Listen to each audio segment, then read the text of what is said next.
আসলে ব্যারাকপুর লোকসভা কেন্দ্রে অর্জুন সিং হেরে যাওয়ার পরে অর্জুন সিংয়ের পায়ের তলার মাটি ব্যারাকপুর থেকে পুরো সরে গেছে।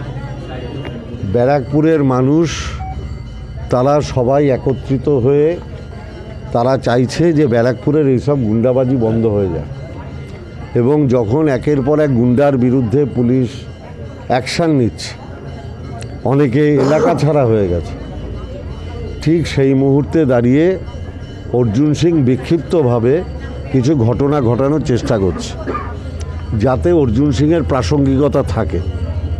কারণ অর্জুন নিজে বুঝতে পারছে যে যেভাবে ভাটপাড়ায় ধস নেমেছে, আগামী 2026-এর নির্বাচনে, বিধানসভা নির্বাচনে ভাটপাড়ার মানুষ মমতা ব্যানার্জির উপরেই আস্থা রাখবেন। মমতা ব্যানার্জির তৃণমূল কংগ্রেসই ভাটপাড়ায় জয়ী হবে। আজকেও আমি ভাটপাড়ার 10-15 নম্বর ওয়ার্ডে 2 ঘন্টা মানুষের সাথে বসেছিলাম। মানুষের যা ঢল আমি দেখেছি, অর্জুন সিং তাতে ভয় পেয়ে গেছে। সে ভাবছে যেহেতু অর্জুন সিং যে এত মানুষ, আমি ভাটপাড়ায় যেখানেই যাচ্ছি মানুষের সাথে কথা বলছি, এত মানুষ জমায়েত হচ্ছে, এটাই অর্জুন সিং ভয় পেয়ে গেছে। কারণ ও বুঝতে পারছে অর্জুন সিং নিজে দাঁড়াক কিংবা ওর ছেলে দাঁড়াক, 2026-এ ভাটপাড়ায় জিতবে না।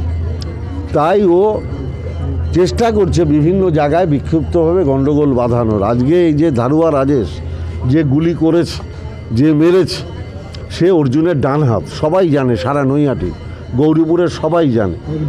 এবং বিজেপি সক্রিয়ভাবে অর্জুনের লোক, বিজেপি করে কিনা আমি জানি না, কিন্তু অর্জুন সিংয়ের লোক। অর্জুন সিং নিজে একটা ক্রিমিনাল, আর এই ধারুয়া হচ্ছে আর একটা বড় ক্রিমিনাল, ওর ডান হাত অর্জুনের। এটা অর্জুন সিং ঘটিয়েছে। এই পুরো ঘটনাটার পিছনে পরিকল্পনা হচ্ছে অর্জুন সিংয়ের। অর্জুন সিং সন্তোষ যেহেতু আমাদের টাপ ছেলে, আপনারা জানেন, গত বিধানসভার উপনির্বাচনে সনদ 50,000 ভোটে জিতেছে। গৌরীপুরে আমাদের যে রেজাল্ট ভালো হয়েছে তাতে সন্তোষের একটা বড় ভূমিকা ছিল। তাই সন্তোষকে গৌরীপুরের উপর থেকে সরিয়ে দেওয়ার জন্য আমি দায়িত্ব নিয়ে বলছি, অর্জুন সিং এই খুনের ঘটনাটা ঘটিয়েছে এই ধারুয়া রাজেশকে দিয়ে। ওখানে ধারুয়া রাজেশ, আমরা আরও কিছু নাম পাচ্ছি, মনীষ না কি একটা নাম, তারপরে চিন্টু, একটা কোন গন্ড আছে, অক্ষয় গন্ড, আমরা নাম পেয়েছি। পুলিশকে আমরা অনুরোধ করেছি যথোপযুক্ত ব্যবস্থা নেওয়ার জন্য। আর আমি ইতিমধ্যে খবর আমি উচ্চতলায় মাননীয় মুখ্যমন্ত্রীর কাছে পৌঁছে দিয়েছি। ওই গুলিও করেছে, কানের পাশে দেখবেন গুলিটা। হ্যাঁ, তাই তো বলছি, যাতে নৃশংসভাবে খুন করা হয়েছে, যাতে কোনো অবস্থাতেই সন্তোষ বেঁচে না থাকে। আপনাদের রাজনৈতিক কর্মী পরে কথা বলবো।